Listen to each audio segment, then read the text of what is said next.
All right, welcome back to day 2 of section 6.2. Today we're going to look at continuously compounding interest, so that's going to be a key word change. And we're also going to talk about regressions on our calculator again. All right, so let's start with a warm-up though. This is what we did yesterday, so go ahead and pause the video, try it, and check to see if you did it right. Okay, so Merlin opened a savings account, $2,500, so that's my P. So 2,500 times interest rate of 1.3%, so your R should have been 0.013, so 1 plus 0.013 divided by each year compounded quarterly, which means N is 4. So divided by 4 to the 4 times. If he does not deposit or withdraw any money, how much will be in his account after 18 years? So to the 4 times 18 power. So that should have been how you set it up. When you typed it in your calculator, you should have got $3,157.91. Okay, so hopefully you're still practicing and getting good at typing that in your calculator. And hopefully you practiced it, because today we are going to start looking at a different scenario. Okay, now remember, in all of the problems yesterday, after the word compounded, there was another word that identified what our N was. If it was annually, it was a 1. Semi-annually, it was 2. Quarterly was 4. Monthly was 12. Okay, so there was always a word after compounded that made us change how we did the problem, but it impacted this bottom number. Now, sometimes now you're going to start to see compounded continuously. So what we're learning today is if the word continuously is after compounded, it actually changes our formula. Okay, so it says recall that when $1 is invested, 100% interest rate and is compounded a huge amount over times over the course of a year, the value of the account remains close to 2.718. That's what we ended yesterday with. That 2.718 is called the natural base, represented by E. Okay, and again, the reason that's important to know is because this new formula actually has that E in it. If the problem says it is compounded continuously, then you're going to use what we call PERT. So write this down. A equals P times E to the R times T. Now make sure you know that this RT is in the exponent. Okay, so it's R times T in the exponent. Now P is still the initial amount. E is just a button on your calculator. It's an actual number, which means you don't have to do anything. You're not substituting. It's a number. R is the interest rate as a decimal. T is still number of years, and the A is still your final amount. Okay, so pause the video, make sure you get that down. And now let's look at how we use it. Okay, so Regina invests $12,600 in an account that earns 3.2% annual interest. Right now, this problem sounds identical to what we did yesterday. But now it says compounded continuously. Again, yesterday that said annually, monthly, quarterly, whatever. If it says continuously, you write down a different formula. It's PE to the R times T power. Okay, so you have to understand when to use it. Remember, when you're taking tests, when you're doing future math problems, these are mixed together. They're intertwined. Sometimes it says monthly, sometimes it says continuously. You need to know which formula to use and when. Continuously is PERT. So we want to know the value of the account after 12 years. So 12,600 is still my P. My R is the percent as a decimal, so it's 0.032. And my T is 12 years, which means in my calculator, I just do 12,600 times E to the 0.032 times 12. Okay, when we type this in, we should get $18,499 because it says to round it to the nearest dollar. I actually got 18,498.63. If I was rounding to cents, that's what it was, but since the problem told me to round to the nearest dollar, usually Pearson will have you round to the nearest cent, so it'd be 0.63. Now, I'm going to pause here and go to my calculator to show you how to type this in. Typically, PERT is a little bit easier to type in than yesterday's formula, but you have to know where the E button is. So in this problem, we had 12,600. So I do 12,600. Instead of parentheses, though, I need to find the E. If you see the third button from the bottom left-hand corner, there's an ln on it in white, but in the upper left-hand corner, I see in blue the E to the X. Remember, to get the blue stuff, you hit the blue button. So second ln, which stands for natural log, and now you can see that put the E, and it actually gave me the exponent. So in that exponent, I type in 0.032. And again, because this calculator keeps it in the exponent, I can just do times 12. And that's where I get the $18,498.63, which rounded to $18,499. Okay, so again, to find the E button on the calculator, it's the third one up from the bottom on the left, but it's in blue. It's the upper left-hand corner in blue, which means I go second that button. Okay, so you have to be able to find that.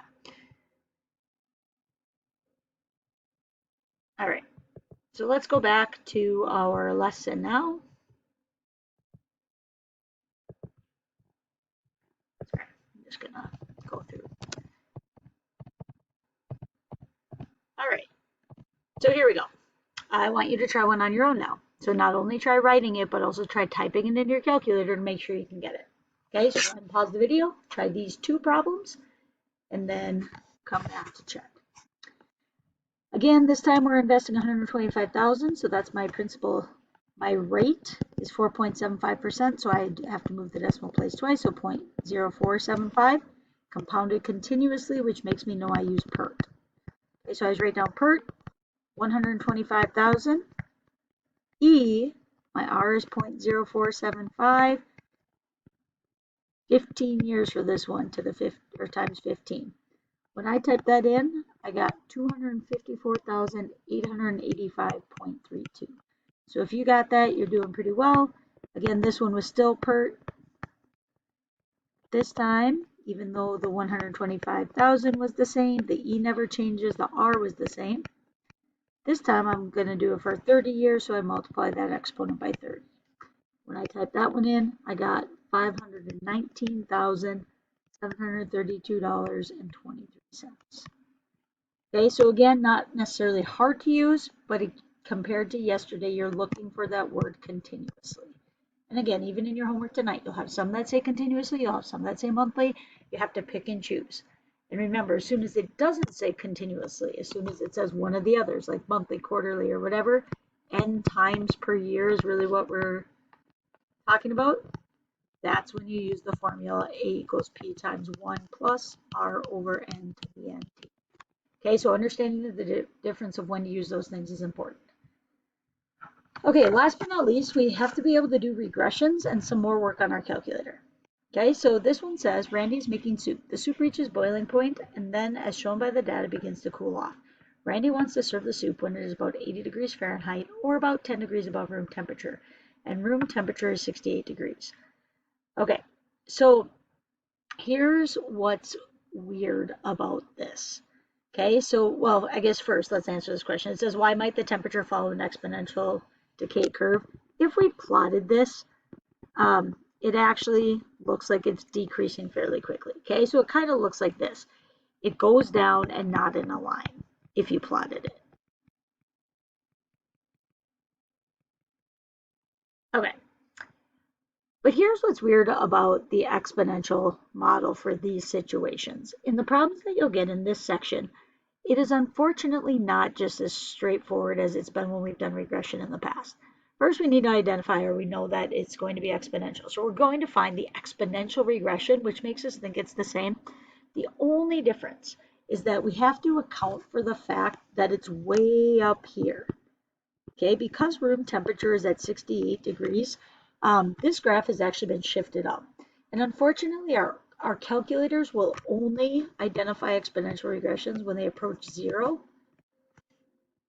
So with all of these temperatures, we actually have to shift it down 68 to get it to 0. And then in the end, we're going to shift it back up. Okay, so it's kind of an odd situation. So when we type these into our calculator, again, we're going to ultimately have a list 1 and list 2. But we have to do 212 minus 68. So instead of typing 212 in, we're going to type in 144.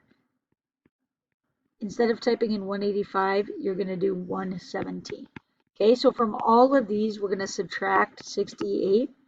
And this is what we will ultimately type in. It's a little weird. I thought about skipping it, but I do think it's important to continue to learn how to find regressions. And just so you know, the one that you have to do in your homework, you will have to do that subtraction in the front end and add it back in the end. So we'll talk about exactly how you do this. Now the other thing, when we go to type this into our calculator, List 1 is time. So at time 0, yes, it's 0. At 2 minutes, it's 2. At 3:30, I need to understand that 30 minutes is a half of an hour. So it's 3.5, 5, 7:30 is 7.5, 10, 15, and 20. Okay, so these are the two things that I ultimately need to type into my calculator. Okay? And again, the reason being for the minus 68 is because with exponentials, your calculator wants it to be approaching 0. So we had to shift it down. All right, so now as a reminder how to find an exponential model. Again, make sure it approaches 0. That was the minus 68. And adjust if needed.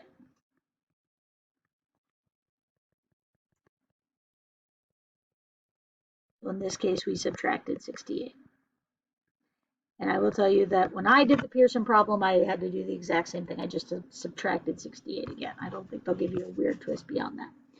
Okay, so once you have your table though, now we're going to go to Stat, and then we have to go Edit, and then we're going to enter data in L1 and L2.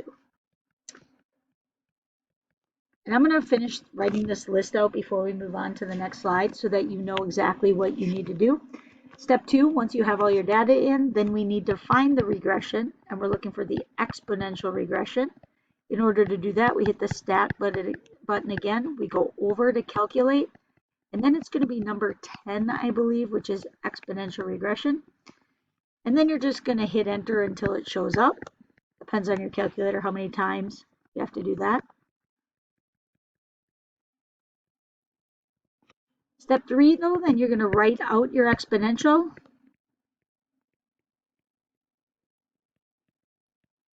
And shift back up. Okay, what I mean by that is, remember, we subtracted 68 from everything. That shifted it down 68. So now we have to shift the whole function back up 68. So in this case, we are going to add 68 on the end, because if it's on the end, it shifts it up or down. Okay, so that's what we need to do in our calculator. So let's go to the calculator and try it. So here we are on our calculator, and like I said in step 1, we need to hit the Stat button. Remember, that's right here. It's kind of next to your circle here. Second button down. So Stat, and then it's already on Edit. So once you hit Stat, you just hit Enter. Now you'll notice that I actually already entered my data to save you a little bit of time. But under L1, I put all those times as numbers or decimals, and then under L2, I put in the adjusted temperatures, so the temperatures after I subtracted 68. Okay, so that was step 1. Step 2, I go back to the Stat button, so the same button as before, but now I need to come over to Calc. Okay, so I go over 1, and then this is where it lists all my different regressions. So I scroll down until I see exponential regression, which was in fact, oh, I guess it was 0. I said it was 10. It's 0. Okay, so you could have just hit 0 from the beginning. Now I keep hitting Enter until it gives it to me. So in this calculator, I have to hit it more times. My calculator that I have, I don't have to hit it as many times. But this shows me the exponential equation. So it's saying my A value, which is this, is 126.3465 times B, which is 0.949 to the x power. Okay, so when I write out my exponential graph, it's going to look like that. Okay? Back to the PowerPoint, we're on a new slide, and I wrote down the expression that my calculator gave me. Okay, so this is what it gave me. The problem was, remember, step 3 said that now I have to shift it back up. So I do, in fact, have to just, on my own, remember to put plus 68 on the end. And that's because we subtracted it from the beginning. Okay, now we're going to go back and review a little bit what we talked about yesterday. Okay, because this now says, using this model, find when the soup has a temperature of about 80 degrees Fahrenheit. The problem is that 80 degrees Fahrenheit, that's my Y value. So really, they want me to know, when does 80 equal 126.3465 times 0.9492 to the x? And again, we did this in a previous lesson where we had to solve. We don't know how to solve algebraically for exponents yet. So whenever you're solving for exponents right now, we need to use our graphing calculators. And you actually have a couple of options. I'm going to show you both. Either way, you are going to type these both into your Y menu. Typically, I type the longer equation under Y1 and just 80 under Y2. Okay, but we talked the other day about solving graphically. So when I go to graph this, I know the line is at 80, and I know this one crosses up at 126 point whatever, and it's going to look something like this, okay? Because, again, it was shifted up 68. If I can find this point of intersection, that is going to be my solution, okay? And I'll review how to do that. So the way we find the point of intersection is 45.15, 80, which means that it'll take about 45 minutes. So I'm answering this now, and then I'll go to the calculator. So after about 45 minutes, it will be about 80 degrees. So that is my answer. And again, that's what we're looking for. We need our calculator to do that for us. And then I'm also going to show you one other option, which is you could, in theory, also use the table. So I'm going to use the calculator to show you those. Okay, so when I get my calculator, I'm going to take what we just had on the screen, and I am going to graph it. Okay, so here we go. Y equals 126.3465 parenthesis 0.9492. So remember, whenever you're graphing, go to the y equals button, type it in. Don't forget to put to the x power. You have to use this for your x. That's my first equation. My second one is 80. Oh, I forgot my plus 68. Sorry, I gotta go back up here. Okay, don't forget to do plus 68. Plus 68. Okay, so that was part of the equation. All right, and then I have to do 80 in the other one. All right, so if I do what we just did, I would probably have to change my window because my x max only goes to 10. Let's go to 60, just because I know my answer is 45. And then the y min is 0 or negative 10, but my y maximum, I know the graph crosses at 126, so I'm going to go to 150. Okay, so then I can go to graph. Again, I need to get a picture that I can see, and those windows worked out well. As a reminder from a couple of days ago, in order to find the point of intersection on a graphing calculator, you go second, calc, so above trace, and then number 5 finds that intersection. And this is where I say, yes, it's on the first curve. Yes, it jumped to the second curve. Do I want it to guess? Yes. So I hit yes 3 times, and you can see that we do, in fact, have that intersection point of 45.15, 80. So again, after about 45 minutes, the temperature is about 80 degrees Fahrenheit. Now, there is one other option where you could look at to find where it drops to 80 degrees. This is only if you don't want an exact point. I don't care about the exact point. I want to know how many minutes does it take to drop. So you could also use the table. It's another good feature of your graphing calculator. And the table is helpful, again, if you're looking at when it hits a certain mark. Okay, so when I look at this, remember my y values, those are, the problem is the y values right now are in the other. So I'm looking for when these drop to 80, okay? So I go to my y's and I keep scrolling down. I see they're getting smaller, 138, 125, 120, 117, and I'm scrolling, and I would just be looking, I'm in the 80s to see when they make that drop to 80. Okay, so I see after 44 minutes, it's still just above 80. 45, it's still just above 80, but then in 46, it drops to 79. That means that sometime during the 45th minute, it switched. Okay, so you could use the table to look at that as well, and you'd be looking at the blue values.